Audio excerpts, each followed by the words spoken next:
Shalom. Sebelum saya mulai, saya pengen tahu teman-teman yang tadi karunianya single.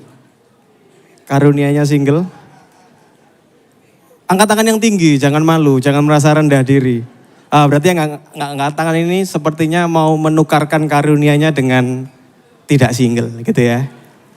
Yang tadi angkat tangan silakan bisa mulai dilihat. Oh tadi itu angkat tangan, kayaknya menarik itu. Oke, jadi malam hari ini saya akan bersama-sama dengan 4 panelis. Panelis yang pertama sebentar lagi akan saya undang.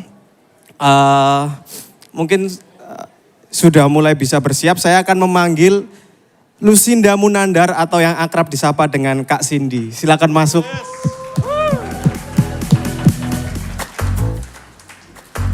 Ya, sedikit informasi tentang Kak Cindy.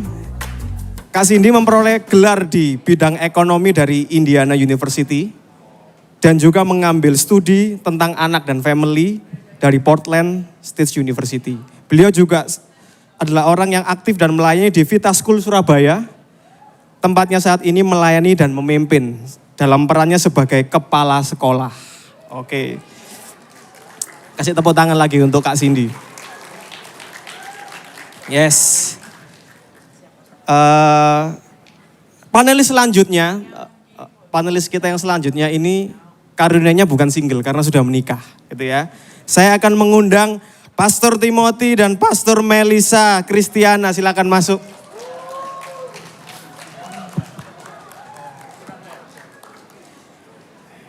Ya, sedikit profil untuk Pastor Timothy dan Pastor Melisa. Pastor Timothy mendapatkan gelar sarjana teologi dari Sekolah Tinggi Teologi Injili Indonesia. Saat ini Pastor Timothy melayani di Gibeon Church sebagai Director of Assimilation and Worship Department. Kasih tepuk tangan untuk Pastor Timothy. Sementara sang istri, Pastor Melisa memperoleh gelar sarjana seni dari Universitas Kristen Petra. Dan saat ini beliau melayani di Gibeon Church sebagai Executive Pastor. Mereka berdua telah melalui proses panjang kurang lebih 15 tahun di dalam relasi hingga akhirnya kemarin tanggal 1 April resmi menjadi suami istri. Kasih tepuk tangan untuk mereka berdua. Yes, nice. Narasumber kita yang terakhir atau panelis kita yang terakhir sudah tidak asing karena tadi sudah bicara di depan. Kita mau sambut, kita mau undang Pastor Yosia. Yeah. Pastor Yosia ini adalah lulusan dari Dallas Baptist University dengan title Bachelor of Art di bidang Christian Ministry. Beliau melayani sepenuh waktu di gereja Rock Sydney sebagai lead pastor dari Rock Sydney. Detak jantung dari pelayanan Pastor Yosia adalah untuk menjadikan murid-murid Kristus bertumbuh dalam Injil yang melahirkan murid-murid Kristus lainnya. Di awal tahun 2020, Pastor Yosia menyelesaikan pendidikan Master of Divinity di Morning College. Sekali lagi kasih tepuk tangan untuk Pastor Yosia. Jadi teman-teman, di depan sudah ada pertanyaan. Sudah ada barcode. Teman-teman bisa mulai kasih pertanyaan. Kan tadi firmannya sangat menguatkan sekali untuk teman-teman yang single, gitu ya. Sangat menguatkan sekali. Tapi bukan berarti teman-teman yang tidak single tidak diberkati, gitu ya. Saya percaya ini juga boleh menjadi berkat untuk teman-teman yang single maupun yang sudah atau akan menikah, gitu ya. Jadi kita akan mulai saja sesi tanya jawab pada malam hari ini. Sambil memulai, saudara bisa mulai scan, tanyakan pertanyaan-pertanyaan apapun. Kita hajar mereka berempat dengan pertanyaan sulit. Pertanyaan teologi juga nggak apa-apa, sikat gitu ya. Oke, saya akan mulai pertanyaan pertama. Selamat malam semua panelis. Malam. Oke. Mungkin pertanyaan pertama saya akan tanya untuk Kak Lucinda aja ya. Oke ya. Sudah siap ya? Nah, pertanyaan pertama ini seperti ini. Saat ini by the way Kak Lucinda ini single gitu ya. Jadi Kak Lucinda dan Pastor Yosia ini single. Jadi cukup berimbang ya panelis kita, 2 single dan 2 menikah gitu ya. Harusnya kita bisa menjadi pembicaraan yang oke karena panelisnya berimbang. Bukan jomblo semua ataupun menikah semua gitu ya. Pertanyaan pertama untuk Kak Lucinda. Saat ini kan sedang single dan tidak berelasi. Tapi kami melihat Anda sangat secure dengan status yang dijalani gitu ya. Pernah nggak merasa galau atau merasa terintimidasi di masa-masa menjalani status itu? Oke. Tiba-tiba kursinya menjadi lebih hangat, saudara-saudara. Tanyanya langsung berat nih. Oke. Halo semua, selamat sore. Saya Cindy. Apakah pernah galau? Jawabannya pernah banget. Banget gitu ya. Right now I'm in my 40s, early 40s. Dan masa galaunya itu di setiap fase kehidupan. Yang 20-an di sini angkat tangan. Nah, oke, alright. Nah, kegalauannya di 20 sama 30 sama nanti 40 tuh beda-beda gitu ya. Buat yang 20-an, ini konteks kalau perjalanan saya. Umur 20-an, begitu saya pulang dari US, tentunya teman-teman semua pada menikah. Jadi yang namanya undangan pernikahan, pasti setidaknya 1 tahun minimum dapat 2. Ya, jadi itu bisa bayangkan udah ada pressure sendiri dari luar gitu ya. Kemudian masuk usia 30 masih single ya. Dan kemudian mulai bertanya, is there something wrong with me gitu. Tadi firmannya, apakah saya ini digigit laba-laba kesinggelan gitu ya. Jadi bertanya tuh gitu, is there something wrong with me gitu. Dan kemudian mulai tuh kalau ketemuan acara keluarga, you're next habis gini. Udah jangan kehilangan harapan ya. Pokoknya habis gini pasti kamu gitu. And of course they meant well. Semua tante-tante meant well gitu ya. Nah kalau buat saya hal eksternal itu tentunya menimbulkan contribute to kegalauannya. Gitu. Yang hal internal kalau dari saya sendiri, anggapan saya itu selalu kayak gini. Sebelum akhirnya ada satu turning point dalam kehidupan saya.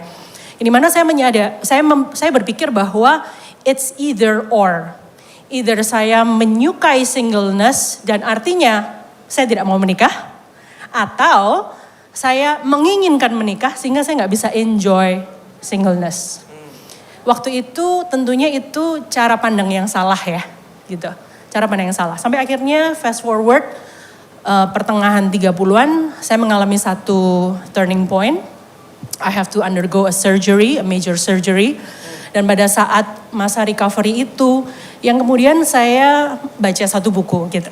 Bukunya dari seorang marriage counselor, nama judul bukunya adalah True Love Dates.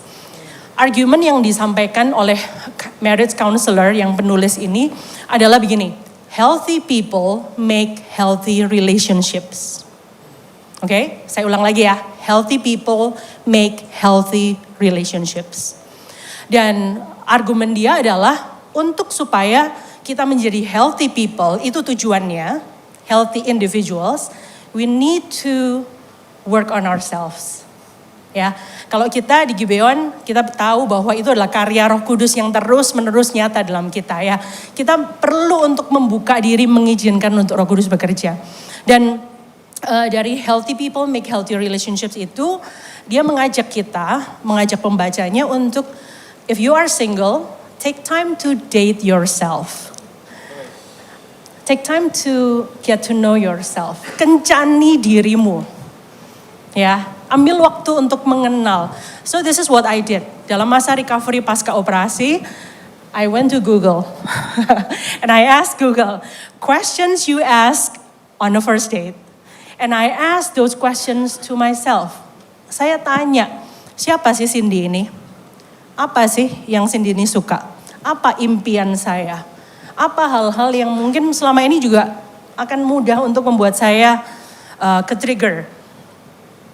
Those things I ask kepada diri saya dan itu membantu saya untuk mengenal diri. Mengenal diri saya. Dan pada saat the moment I take time to really know myself, saya bisa ngelihat karya Tuhan yang indah. Saya anak kedua dari 3 bersaudara. Bawaannya kalau anak kedua, anak tengah, itu either dibandingin sama kakaknya, atau kalau enggak sama adiknya. Gitu ya. So I grew up memang belum terlalu mengenal diri saya. Karena saya selalu put my identity, oh saya ini adiknya Felicia. Atau saya ini kakaknya Isaac. Tapi siapa sih Cindy itu sebenarnya? So that was the time dimana I took time to date myself. And I can see, meskipun saya juga punya kekurangan dan saya menyadarinya, tapi saya belajar untuk menghargai ciptaan Tuhan yang ada, yaitu diri saya ini gitu ya. Saya menghargai juga, the more I learn about the gospel, semakin saya menyadari juga karya Injil yang luar biasa indah. Dan itu membantu untuk bisa manage kegalauannya. Karena yang namanya komentar orang pasti akan ada. Yang namanya, tak kenalin ya sama temennya temenku. Atau tante kenalin ya sama tetangganya tante gitu yang masih single. Akan selalu ada itu. But the idea is be grounded gitu. Kenali dirimu. Kenali karya Kristus di dalam dirimu dan hargailah itu. Mungkin sama seperti yang firmannya tadi, celebrate that gift of singleness. That's how you do it. Ya, apakah sekarang masih galau? Ada waktunya, tapi lebih bisa di manage. Ya. Thank you buat jawabannya. Kasih tepuk tangan. Jadi buat yang single, kenali diri sendiri supaya kita bisa tahu dan memanage kegalauan kita ya. Date yourself. Wish, silakan mengencani diri Anda. Pertanyaan selanjutnya, sebelum saya masuk ke pertanyaan selanjutnya, saya akan minta untuk 2 couple kita di depan ini. Satu couple. Oh ya, sorry, 1 couple. Ya. Sorry, Ci. Sorry.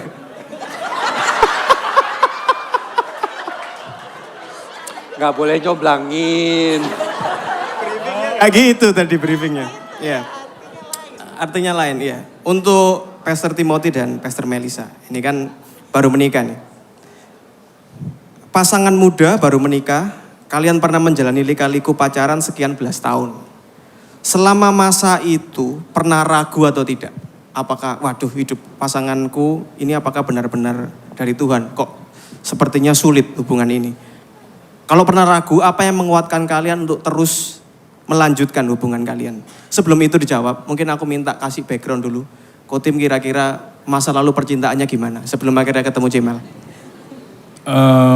Masa lalu sebelum kenal Melisa ya ini ya pasti suka sama lawan jenis ya dari dulu ya. Puji Tuhan lah ya, puji Tuhan. Mantan ya baik-baik saja mungkin ya sampai sekarang ya. Jadi saya rasa nggak perlu lah ya membahas mantan ya. Ya, apalagi hubungan kami sudah menikah, barusan tolong jangan diusik ya. Lanjut. Bahaya mantannya lihat ya. Nah, begitu. Karena ini kan direkam. Oke. Gitu ya. Dilarang merekam selain teman-teman yang di atas ya. Cemel. Apa ini? Pertanyaan yang tadi, pernah nggak galau selama masa pacaran? Oke, berarti ini ragu, apa yang menguatkan kalian? jadi langsung ke pertanyaannya ya, nggak perlu ngomong masa lalu ya. Nggak usah, jangan. Nanti pertengahan rumah tangga takutnya. Pasti pernah, munafik kalau bilang nggak pernah. Question itu sering kita bahas, terus terang. Kita kalau mau jujur awal menjalani hubungan, we grow ya. Awal mulainya bodoh, ya jujur. Karena kan jujur awal-awal menjalaninya itu karena alasan-alasan yang kurang alkitabiah. Karena ya tertarik, karena seneng, bisa dibilang cinlok gitu kan, sama-sama ketemu di gereja terus gitu, pelayanan bareng, kok keren main gitar. Jujur alasannya begitu awal-awalnya. Dan berjalannya waktu Tuhan juga proses kami sih, karena kami pun berdua pada akhirnya melihat bahwa perjalanan panjang ini memang necessary untuk kami berdua. Karena rupanya dalam menjalani hubungan itu yang menjadi center dari relationship selama bertahun-tahun awal itu bukan Kristus tapi diri kami sendiri. Sehingga kan sedikit background kami berdua menjalani hubungan ini karena tidak direstui oleh orang tua saya. Beda keyakinan. Ya, saya yakin tapi keluarga istri saya nggak yakin waktu itu. Beda keyakinan. Ya benar sih. Jadi keraguan itu kalau kami bagaimana menghadapi keraguan tersebut. Terus terang awal mulanya menghadapi keraguannya itu salah karena ya kamu yakin lah ya sama kita masih berjuang begitu awalnya. Tapi sering berjalannya waktu Tuhan ingin memurnikan hati kita masing-masing sih. Karena sebetulnya yang kita harapkan itu apa. Dulu awal-awalnya kepengen kita cepet, ya kita nikah ya begini dan begitu. Dengan pemikiran bahwa pernikahan itu akan indah dan lain sebagainya. Semakin kita berjalan kita mengerti bahwa pernikahan desainnya bukan untuk itu gitu kan. Lalu kemudian bagaimana hubungan itu yang sepertinya di dalam gereja bisa menjadi toksik saat kita menaruh harapan itu di pasangan kita.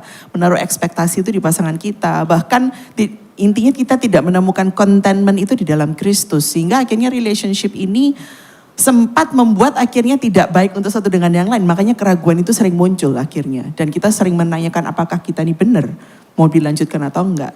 Nah, dalam anugerah Tuhan kita dimampukan melalui dengan banyak bertobat terus terang. Dan saat kita bertobat, saat kita menemukan bahwa Kristus itu mengizinkan untuk kita diproses hatinya, ada banyak berhala yang harus diekspos dalam kehidupan kita, di mana kita saya fokus dengan mencari penerimaan keluarga untuk dia. Akhirnya saya menekan dia untuk bagaimana bisa jadi cowok yang sukses menurut versi keluarga. Jadi itu akhirnya nggak ada habisnya. Jadi keraguan itu bukan karena hal-hal yang esensi, tapi keraguan itu muncul karena ekspektasi saya tidak terpenuhi. Ini dari sisi saya, dan itu salah. Padahal seharusnya hubungan itu kan tentang bagaimana kita memang, kalau Tuhan izinkan kita bersatu, itu seharusnya tentang bagaimana dalam hubungan ini kita benar-benar memproyeksikan Kristus dan Injilnya.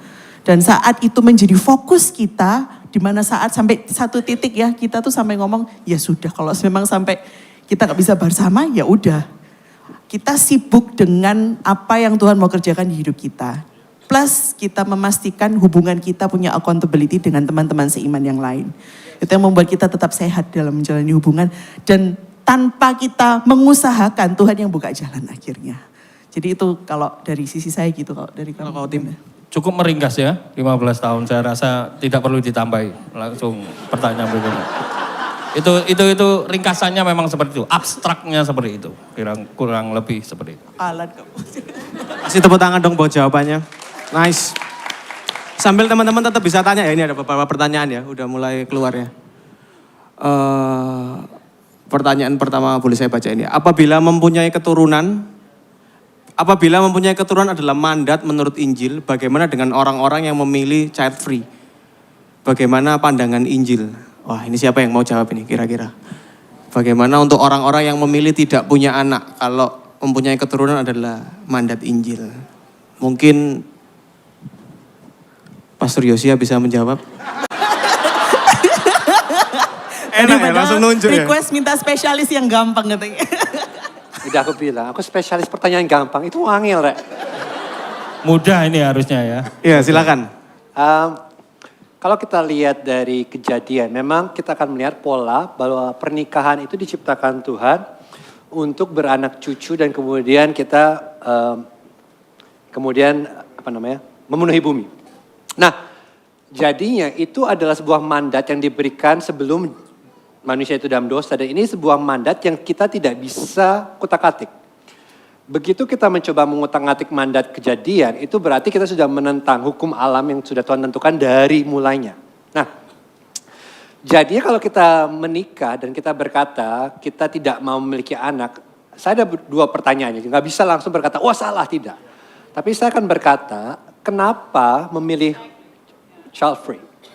Karena kalau pilihan child free itu adalah ternyata karena kami cuman enak berdua, kami nggak mau hasilnya, repot, keluar duit banyak, punya anak. Ya kalau gitu buat apa menikah? Tapi kalau misalnya memang kalian memilih untuk child free, mungkin ada karena masalah kesehatan, atau mungkin karena memang ada masalah yang berhubungan dengan, kalau kalian melakukan ini, kalian bisa expand in the kingdom of God, dan kemudian harus terbang kemana. Itu ada pertanyaan wisdom lain di belakangnya. Tapi seringkali yang saya temukan yang terjadi adalah mereka tidak mau memiliki anak karena mereka tidak mau semua tenaga, energi yang datang dengan memiliki anak. Dan itu egois. Dan kalau itu alasan tidak memiliki anak, itu berarti kita sudah menentang desain Tuhan dari awal tentang pernikahan. Jadi itu tidak berbasis dengan Injil sama sekali, dan itu bertolak dengan apa yang Tuhan inginkan dari kita dalam pernikahan. Jadi buat saya itu langsung, jadi akan berbicara dulu, gak bisa langsung tolak, tapi kenapa? Kenapa? Dan terus tanya kenapa sampai kita tahu apa ujung hatinya. Kalau misalnya ada masalah medis, kalau misalnya satu pasangan, misalnya istrinya, kemudian kalau punya anak bisa meninggal, itu lain cerita. Itu lain cerita. Itu kalau menurut saya. Mungkin Pastor Timothy mau Ya, nambahin. jangan lupa Bram, salah satu penyataan Tuhan yang penting di kitab Kejadian waktu ia memberikan perjanjian dengan Abraham, dengan keturunanmu bangsa-bangsa akan diberkati. Jadi memang pada akhirnya keturunan itu akan memiliki peranan yang penting di dalam proses keselamatan bagi generasi berikutnya. Jadi memang sangat setuju yang disampaikan oleh Pastor Yosi tadi. Bebas tidak mempunyai anak, menganut faham seperti apa dulu, filosofi seperti apa dulu. Apakah memang Tuhan yang tidak memberi atau memang kehendaknya? Kehendaknya pun harus ditelisik. Apa yang melandasi mereka sampai mempunyai pemikiran seperti itu? Karena kalau Tuhan memberikan keturunan bagi kita, berarti ada rencana. Sekali lagi, tadi dalam sepanjang khotbah dari Pastor Yosi bahwa entah kamu single atau kamu menikah, itu memancarkan kemuliaan Tuhan. Ada sebuah misi, ada sebuah mandat Injil yang akan nantinya diperagakan dan ditampilkan. Nah, kalau kita berpikir bahwa tidak perlu keturunan, tidak perlu memiliki anak hanya untuk kepentingan kita saja, come on, gitu loh, ya kan? Ini kita bicara tentang kenyamanan diri, tentang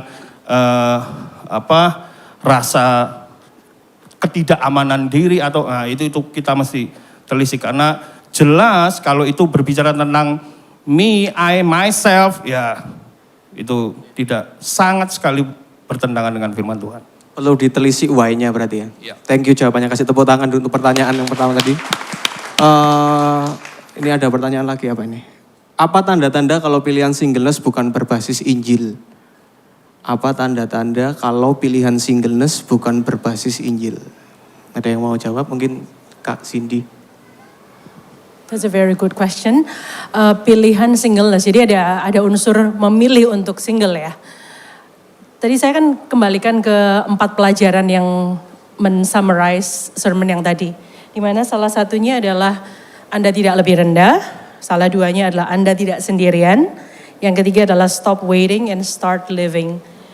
Mungkin kalau upaya saya untuk menjawab ini ya adalah kalau singleness itu kemudian membuat kita akhirnya jadi tidak hidup. Karena seharusnya singleness itu apa tadi? Pemberian. Ya, pemberian yang indah dari Tuhan gitu. Tadi Pastor Yosua juga bilang pada saat nanti saya menikah saya akan menukarkan that gift of singleness with the gift of marriage. And I think that's a very beautiful picture. You're exchanging that gift gitu.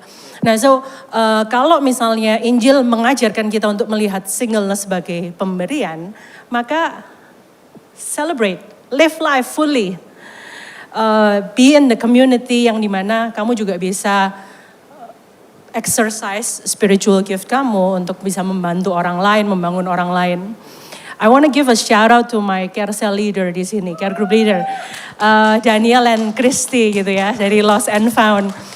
Saya berada di CG yang semuanya married couple with kids, and I'm the only single. Teman saya yang tahu tentang itu dia nanya, Sin, kamu mau ya cari CG yang single gitu loh Sin, nanti kayak gini ya apa bisa ketemu orang gitu. tapi buat saya, I love my CG. I love that we get to share life, juga sama-sama menjalani perjalanan iman ini gitu ya. Jadi menjawab pertanyaan itu, pilihan singleness bukan berbasis Injil ya, kalau itu limiting you. Kalau itu yang membuat kamu gak bisa hidup sepenuhnya gitu. Dan kalau mungkin kamu juga akhirnya menerima aja, oh ya udah aku memang gini penampilannya, atau mungkin aku ya memang gini-gini aja ya wes lah aku single. No, that's not what singleness is meant to be. Ya. Saya kalau mau menambahi sedikit, seringkali orang memilih single itu karena trauma. Karena pernah, mungkin nggak selalu tentang relationship dia, ngelihat orang tua. Jadi reasons yang kita sama-sama mestinya tahu itu bukan sebuah esensi dari alasan yang sesungguhnya gitu. Karena trauma, karena takut. So ini sebetulnya masalah hati kan gitu. Banyak orang melegalkan, make sense saja kan, gak apa-apa kan, karena aku lebih seneng free, kenapa? Karena dia melihat banyak percontohan yang menurut dia gak works di dia. Nah kan kalau kayak begitu kan berarti centernya dia. Saya rasa sangat penting untuk kita mengerti bahwa tujuan kita diciptakan Tuhan itu apa.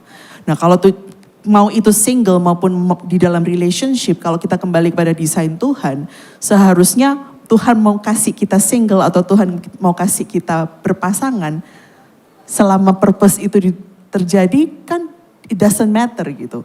Kalau kita bingung dengan my own happiness. Lalu happiness kita tuh apa definisinya? Seringkali kita mendefinisikan happiness kita dengan value-value yang ada di dunia ini. Terus terang yang ada di dunia ini sekarang sedang membombardir kita dengan value-value yang bukan Injili. Karena itu untuk tahu berbasis Injil atau enggak, pertanyaannya adalah di dalam hidup Anda apakah ada Injil?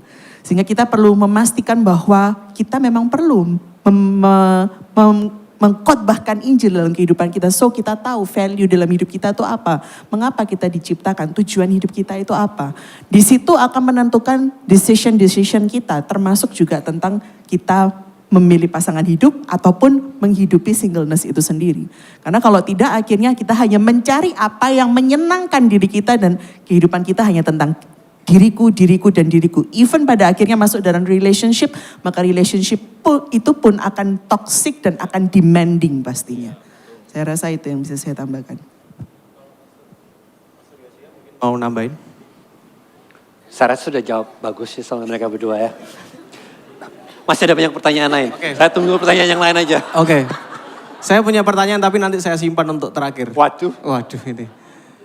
Kalau kita suka sama wanita, wah ini berat ini. Kalau ini siapa yang tanya? Tolong angkat tangan. Curhat ini. Tolong angkat tangan. Ini perlu ditanyain gak sih? Complicated. Kalau kita suka sama wanita yang kemungkinan sudah punya pacar, apakah boleh? Kemungkinan, oh ada kemungkinan, oke. Sorry underestimate saya. Apakah boleh untuk mendekatinya dengan harapan bisa berubah pikiran? Oke, mau menikung. Gimana ini menjawab pertanyaan ini? Mungkin kau tim aja yang aku tanya. Ini yang tanya ini kayaknya bukan warga Gibeon ini kayaknya.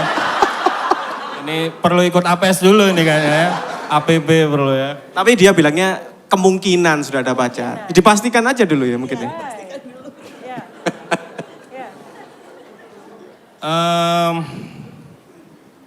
Kalau saya masalahnya pernah ditikung masalahnya. Jujur ya, nggak pernah menikung kalau saya ya. Waduh. Nggak pernah menikung tapi pernah ditikung ya. Dan itu rasanya biasa aja ya. It's okay.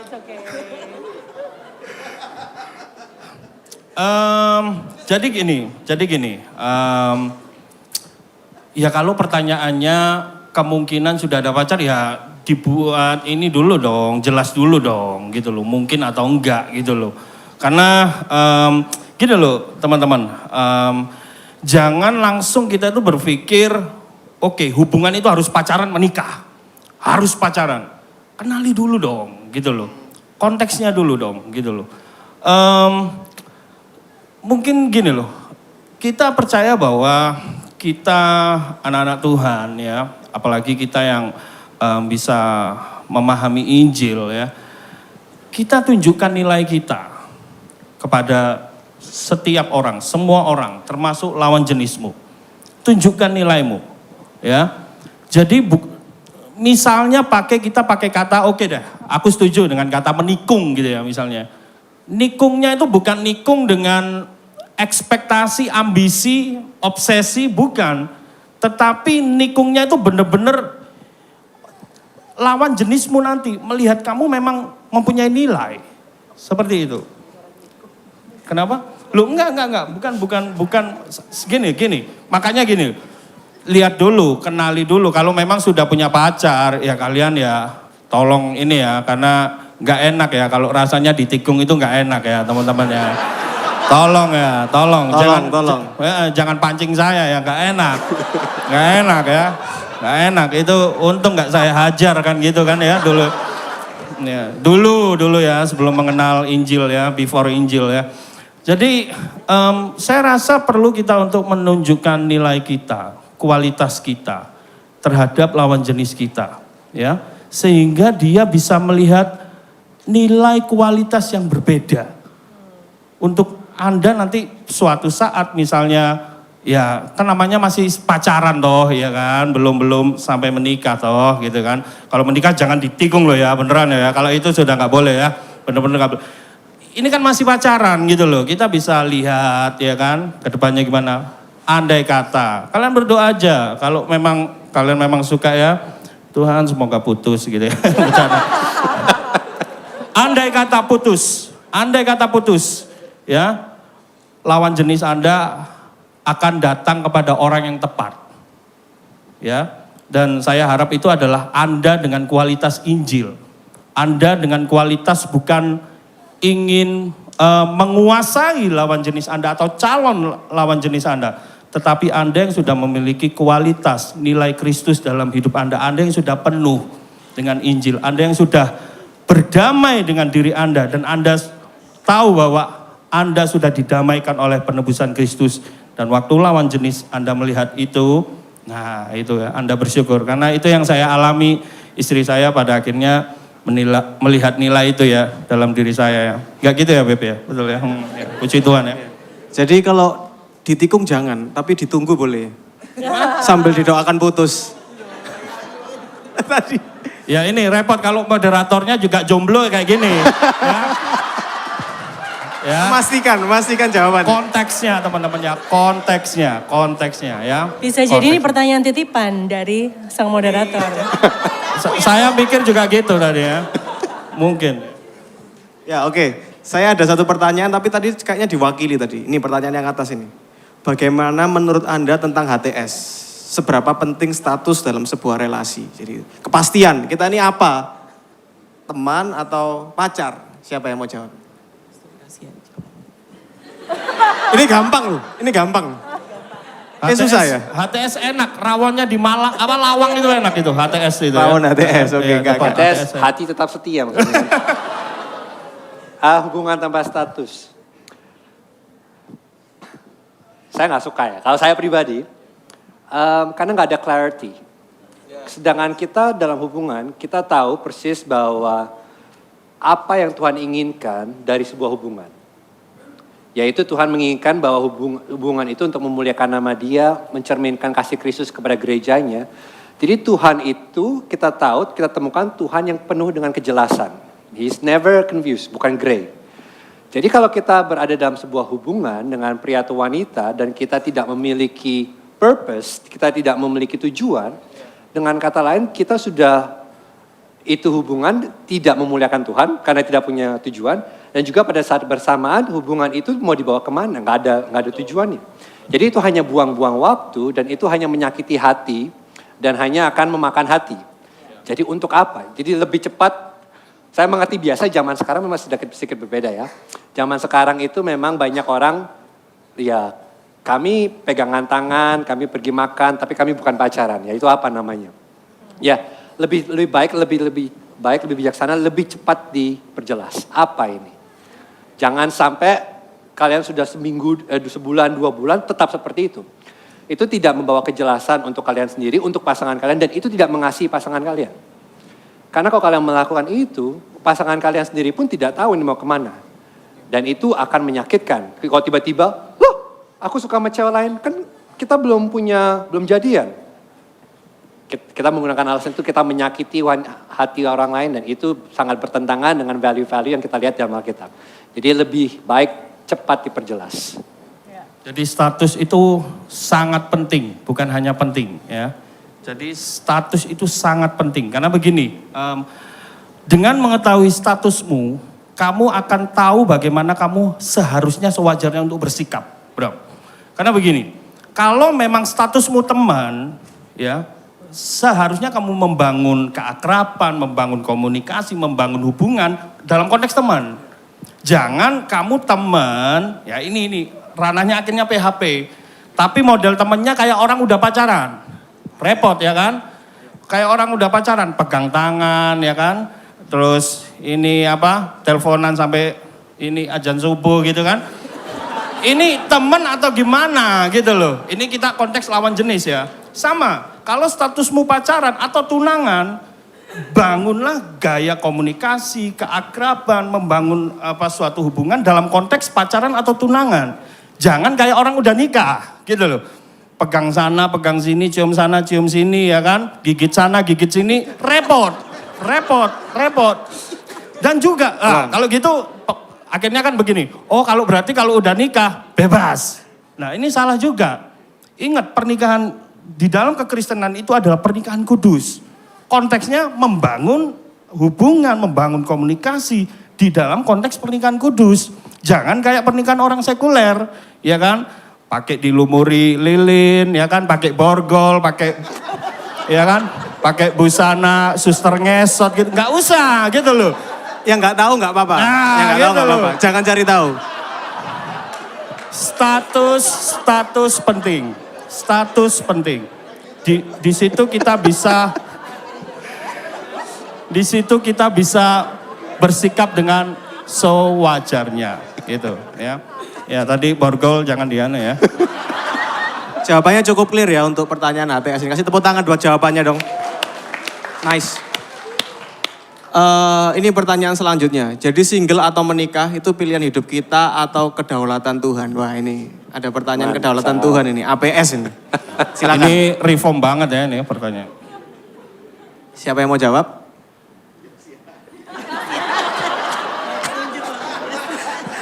Saran saya untuk Pastor Yosia, mic-nya jangan sering dimatiin.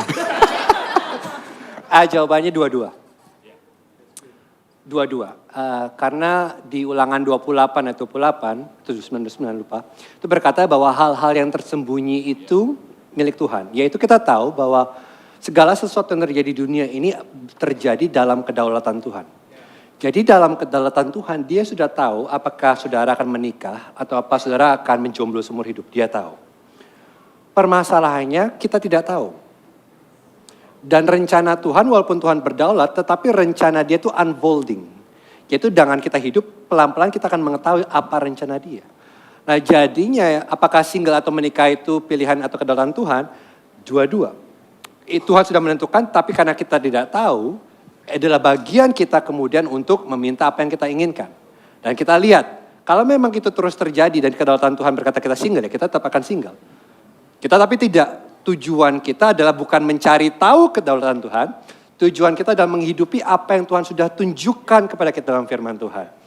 Jadi contohnya, tentu kita tidak tahu apakah kita dipanggil single atau tidak, tetapi kalau kita punya keinginan untuk menikah, yang Tuhan ajarkan kepada kita tentu, pertama, apakah keinginan itu dan wanita dan pria yang kita sukai sesuai dengan firman Tuhan, sesuai dengan tujuan Tuhan dalam pernikahan. Dan kalau itu iya, kemudian kita masih single, kita doakan, kita bawa kepada Tuhan dan kita terus berusaha. Itu yang Alkitab katakan. Jadi kita tidak mencoba berasumsi, kita sudah bisa menebak kedaulatan Tuhan. Tapi apapun yang terjadi, itu adalah bagian dari kedaulatan Tuhan, yang Tuhan terus bukakan kepada kita hari per hari. Jadi bukan bagian kita untuk menebak kedaulatan Tuhan. Tapi Tuhan berdaulat melalui pilihan kita, kebijaksanaan kita, dan kita taat kepada firman Tuhan. Menjalani dan menghidupi ya, bukan ditebak-tebak. Thank you buat jawabannya, ini jawabannya luar biasa. Pertanyaan selanjutnya, mungkin aku akan masuk ke pertanyaan yang nomor 4 itu. Soalnya berhubungan dengan pertanyaan yang saya siapkan. Tentang pacaran beda agama ya ini. Pertanyaannya gini, terkait pacaran beda agama secara spesifik Kristen dan Katolik. Oke.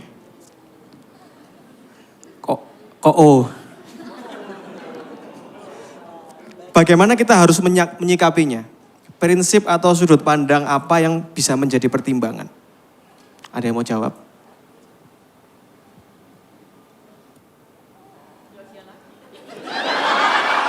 Minta tolong jangan sering dimatiin mic-nya Pastor Yosia ya, harus standby. Nah ini pertanyaan yang lumayan umum ya buat saya ya. Saya mendapati skenario ini udah beberapa kali di gereja saya sendiri. Karena ada banyak yang berasumsi Katolik dan Kristen itu kan menyembah Tuhan yang sama. Tapi pertanyaan saya adalah, dari mana kamu bisa berkata bahwa kita menyembah Tuhan yang sama? Karena kalau kita pelajari, kita akan menemukan bahwa sepertinya kita menyembah Tuhan yang sama, tapi dalam kenyataannya, dalam pengertiannya, dalam udah kita pelajari teologi, itu sangat berbeda. Jadi saya, maaf, ini rada keras, saya tidak bisa berkata bahwa Kristen dan Katolik itu agama yang sama. Kristen dan Katolik menyembah Tuhan yang berbeda. Jadi saya harus perjelas itu. Nah, tapi kalau gitu pertanyaannya adalah, tapi apakah mungkin ada orang Katolik yang mencintai Yesus? Jawaban saya, ada. Tapi apakah Katolik menyembah Tuhan yang sama dengan kita secara umum? Tidak. Nah dari sini jadi saya akan coba berbicara dengan mereka. Karena kemungkinan besar, walaupun memang ada, saya bertemu dengan orang Katolik yang mencintai Yesus, yang mereka hanya belum mengerti dengan baik, tinggal diarahkan. Itu ada orang-orang seperti itu. Tapi pada umumnya, kalau kita berbicara tentang Katolik dan Kristen, maaf, kita tidak menyembah Tuhan yang sama. Karena Katolik menyembah Tuhan yang menerima umatnya berdasarkan dengan performa mereka. Sedangkan Tuhan kita menerima kita berdasarkan pengorbanan Kristus dan kasih karunia. Ini berbeda sekali. Pola pikirnya berbeda, cara kita berpikir tentang Tuhan berbeda, jadi tidak bisa dikatakan kita menyembah Tuhan yang sama.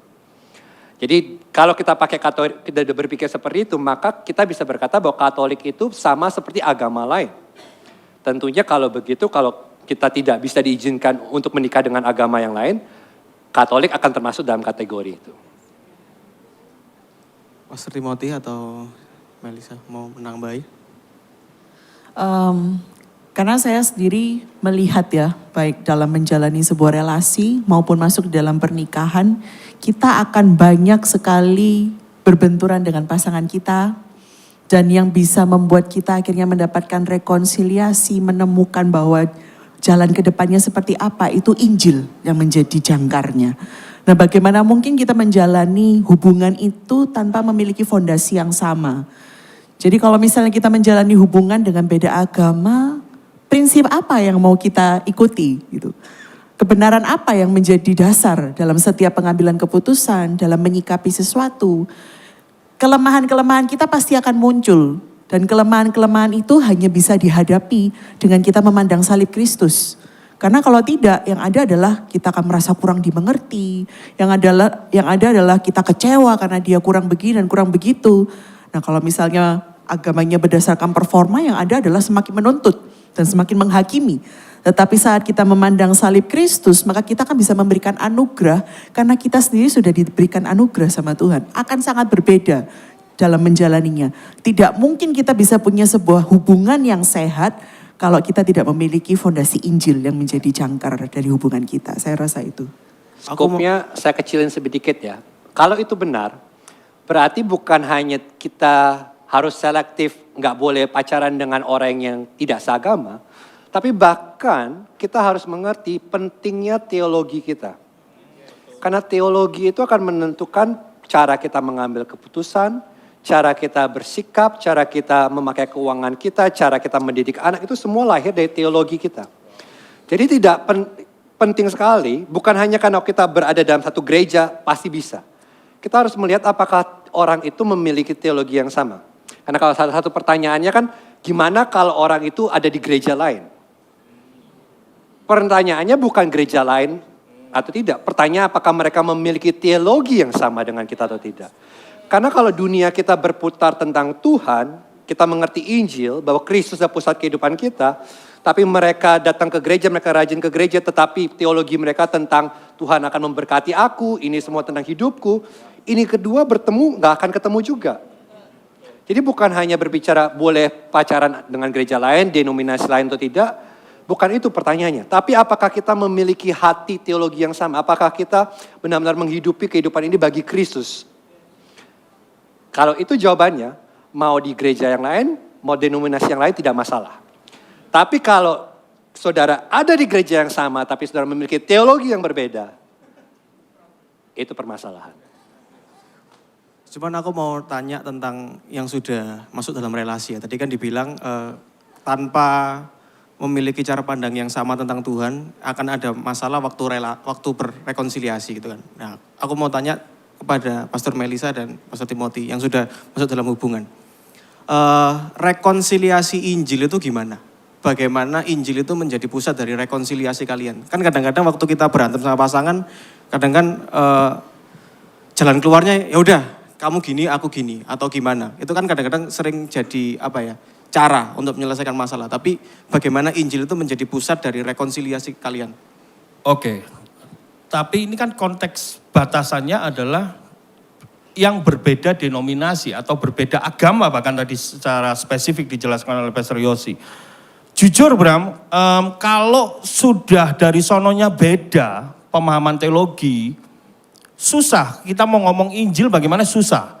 Karena teologi, doktrin itu adalah framework untuk kita melangkah. Jadi gini aja. Kita teologi, doktrin nggak sama. Bahkan kalau ini pasangannya benar-benar serius ya untuk ke jenjang berikutnya, mereka mungkin akan bentrok nih. Pemahamannya begini, enak di gerejaku atau begini, enak di denominasiku. Untuk hal yang teologis, yang dasar, mereka masih berdebat. Apalagi ngomong soal selera film, selera musik, perangai beda, karakter beda. Lupakan.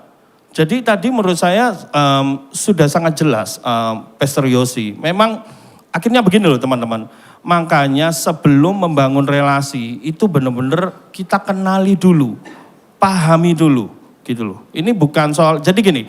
Saya ingin katakan anak muda yuk kita melek teologi. Yuk kita melek doktrin. Makanya kalau di Gibeon kita arahkan kan dari APS dulu ikut kelas doktrin. Supaya apa? Frameworknya sama, perspektifnya sama gitu loh. Bagaimana kita memandang Allah Tritunggal, bagaimana kita mempercayai Bible, Alkitab sebagai otoritas tertinggi dalam kehidupan iman kita. Sama gitu loh. Jadi waktu kita ngobrol, apalagi doktrin keselamatan enak gitu loh. Doktrin tadi sangat bagus tadi, Pastor Yosi. Bagaimana mungkin keselamatan karena anugerah dan karena keselamatan oleh karena perbuatan kita didiskusikan, nggak nyambung. Kalian akan crash sendiri dan akhirnya akan kewalahan sendiri, boro-boro Injil. Jadi tolong kenali baik-baik dan itu tadi pentingnya anak-anak muda yang mau membangun relasi umur berapapun kalian, yuk mulai melek teologi, yuk mulai melek iman kekristenan itu seperti apa. Sehingga waktu kalian mengambil keputusan di persimpangan hidup kalian, persimpangan-persimpangan yang genting, kalian mempunyai kebijaksanaan, kalian mempunyai ketajaman pandang, kalian mempunyai hikmat akal budi dari Tuhan. Dan di dalam otomatis membangun percakapan-percakapan dengan calon mangsa kalian. Calon ini ya, pasangan kalian. Terima kasih. Pastor Melisa mungkin mau menambahin. Tadi kan tanya tentang gimana Kalau sudah masuk dalam berekonsiliasi kalau dengan Injil. Sebetulnya mau rekonsiliasi atau apapun itu ngomong gospel reflection kalau kita di sini ya. Kalau di Gibeon pasti sudah familiar dengan itu ya. Dimana kita tuh pertama memang kita perlu merenungkan firman. Sebetulnya itu ngomong tentang kita membangun kehidupan kita di dalam Injil terlebih dahulu. Makanya kenapa orang tuh bukan complete karena pasangan kita. Sehingga kalau kita rekonsiliasi akhirnya jadi tuntut menuntut kan. Karena kita complete dan konten di dalam Kristus. Maka saat kita sedang selalu kalau kita ada konflik atau apa, itu pasti ada something di dalam hati kita yang terusik. Nah kita perlu menggali itu dan mengobatinya dengan Injil. Sebelum kita berhadapan dengan orang yang juga sama-sama sakit seperti kita.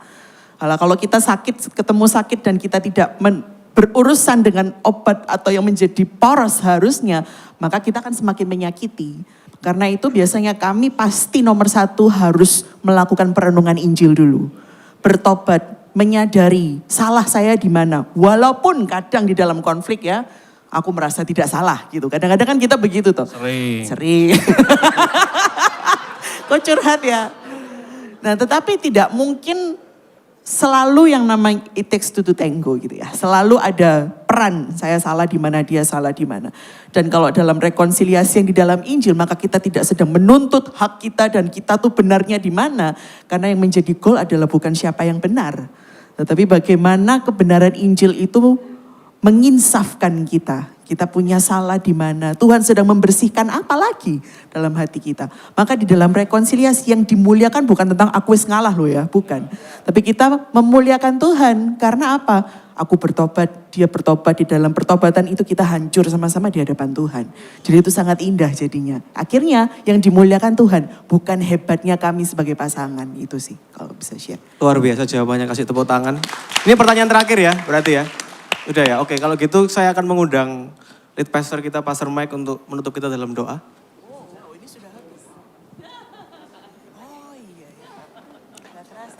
Jangan lupa kalau ada pertanyaan susah kirim ke Lius Eric @gibeon. Kaget saya udah selesai nih. Pertanyaannya udah selesai. Oke. Nah saudara-saudara, kalau saudara perhatikan ya. Setiap kali kita ngomongin tentang apapun dalam hidup ini termasuk pasangan ataupun memilih single. At the end of the day, you always look at your heart. Motivasi kita apa?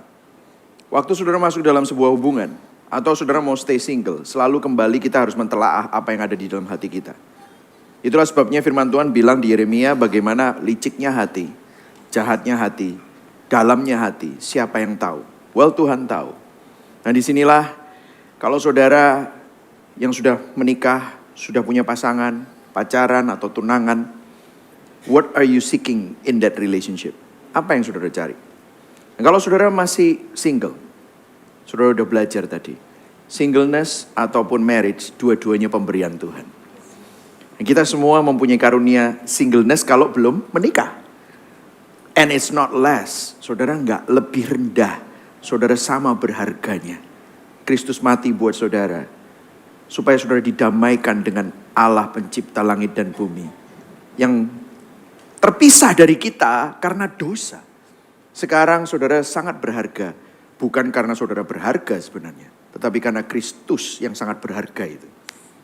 Ada di dalam kita semua. Itu merupakan suatu karunia yang luar biasa. So, hidupilah karunia itu dengan apa yang ada. Bukan untuk nunggu supaya menikah. Tetapi saat ini.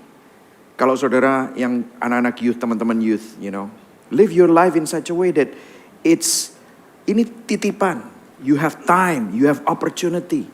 Live in such a way to glorify Him. Untuk memuliakan Tuhan. Bagi saudara yang sudah bekerja, saudara punya kesempatan itu diberi sama Tuhan. Waktu, vitalitas, masih muda. Gunakan itu, layani Dia. Saudara saya ini sudah tahun ini 48. Kroso saudara. Kesel. Ya capek gitu ya saudara ya. Dan saya masih ingat dulu waktu saya masih umur 28. Oh my goodness, saya gak habis-habis itu tenaganya. Tapi saya sedih ngelihat orang-orang yang umur 28 tahun gak habis-habis tenaganya di clubbing. Minum-minum sampai pagi. Gak tahu ngapain. They forget. Atau kalau enggak cuma hanya kerja untuk dapetin status untuk penerimaan. You have been accepted by Jesus. You have been accepted by God in Christ.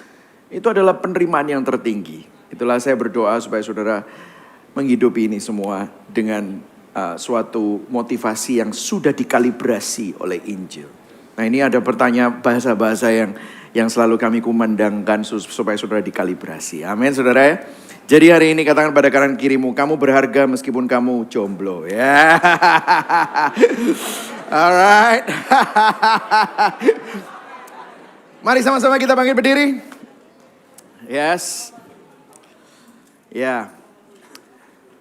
Kata-kata pertanyaan pertama dari konfesi Westminster. What is the chief end of man? Apa tujuan utama dari hidup manusia? Tujuan manusia adalah memuliakan Tuhan dan menikmati Dia. Jadi saudara semua, biarlah kita dalam kesinggelan kita, maupun dalam pernikahan kita, maupun dalam keluarga dan membesarkan anak-anak bagi teman-teman, bagi saudara yang sudah dalam relationship pacaran maupun tunangan, are you glorifying God with that relationship? Are you glorifying God with your girlfriend or your boyfriend? Apakah saudara glorifying God in your singleness? It's not about you. Our life is given by God. Ini titipan pendek. Umur manusia 70, 80, bahkan bisa shorter. Tapi Tuhan memberikan itu semua. Ada tujuannya. Apakah saudara memuliakan Tuhan? Mari sama-sama kita berdoa. Taruh tanganmu di dadamu. Biar Tuhan yang kalibrasi hatimu hari ini. Thank you Lord terima kasih Tuhan untuk firman-Mu yang luar biasa, powerful. Terima kasih untuk Injil-Mu. Bahwa kami semua berharga di hadapan-Mu. Baik kami yang menikah maupun yang tidak menikah, satu hari kami semua akan bertemu dengan Kristus Sang Mempelai. Di langit baru dan bumi baru. Semua yang kami rasakan di dunia yang fana dan rapuh ini hanyalah bayangan Akan apa yang akan kami rasakan di masa yang akan datang di dalam kekekalan. Dan itu semua dapat terjadi oleh karena karya Kristus. Yang tidak menganggap kesetaraannya dengan Allah sebagai milik yang harus dipertahankan. Tapi mengosongkan dirinya. Mengambil rupa menjadi seorang hamba. Sama dengan manusia. Taat sampai mati. Mati di atas kayu salib. Untuk kami semua. Supaya kami ditunggu. Untuk menjadi mempelai dari Yesus Kristus. Terima kasih. What a wonderful news. What a wonderful story. Beautiful story. Di mana all the box office story is all about sacrifice. Tuhan pencipta langit dan bumi menulis cerita di dalam hidup kami semua. Di dalam hidup kita semua. Terima kasih Tuhan untuk karyamu ini. Biarlah kami terus terpesona dengan kasih di atas segala kasih. Kami selalu bergetar pada saat kami melihat kasih Kristus. Lebih daripada kasih manusia yang bisa naik turun. Kasih manusia yang bisa mengecewakan. Kasih manusia yang sangat rapuh. Tapi setiap kami yang ada di dalam Kristus, kami memiliki kepastian dan kasih yang tidak ada tandingannya. Biarlah kasih itu terus kau nyatakan Tuhan di dalam hati setiap anak-anak-Mu. Biar kami terus melihatnya. Biar kami terus terbakar oleh kasih itu. Sehingga kalau nanti Tuhan kirimkan seorang yang akan menjadi pasangan kami. Kami berdua tidak fokus satu dengan yang lain. Hanya dalam kefanaan. Tapi kasih itu terus menjadi poros dari relasi itu. Kalau satu hari kami diberi karunia untuk berkeluarga. Kasih yang sama itu akan menjadi poros keluarga kami. Kalau satu hari kami diberi karunia untuk punya anak. Maka kasih yang sama itu akan menjadi poros dari hubungan keluarga, orang tua dan anak. Terima kasih Tuhan. Saudara terima ini. Saudara terima. Mungkin hari ini ada beberapa dari saudara tidak mengerti 100%. Tetapi Roh Kudus, firman Tuhan yang sudah ditaburkan, tidak akan pernah kembali dengan sia-sia. Firman Tuhan berkata, domba-dombaku mendengar suaraku. Aku mengenal mereka, dan mereka mengenal aku. Kalau saudara hari ini mendengar, dan saudara bergetar, saudara adalah domba-domba. Dan biarlah engkau terus mengikuti Sang Gembala Agung. Terima kasih Tuhan, terima kasih. Tuhan sebentar kami akan pulang, terima kasih. Kami juga berdoa untuk Pastor Yosia, yang sudah menyampaikan begitu luar biasa. Kak Cindy yang sudah menyampaikan, Pastor Timothy, Pastor Melissa, dan juga Bram dan teman-teman semua yang sudah mengisi acara dengan luar biasa. Biarlah ini bukan cuma sekedar acara biasa, tapi sebagai turning point, paradigma kami terbuka. Dan Injil itu terus mengkalibrasi kami. Terima kasih. Mari sama-sama kita angkat tangan kita di dalam nama Bapa yang mengasihi engkau. Kasih setia dari Tuhan Yesus Kristus. Dan persekutuan yang manis dengan Roh Kudus akan selalu menguatkan engkau, mendewasakan engkau, memberkati engkau, menyertai engkau dan memampukan engkau untuk berjalan dari sekarang sampai selama-lamanya. Yang percaya sama-sama katakan amin. Berikan tepuk tangan.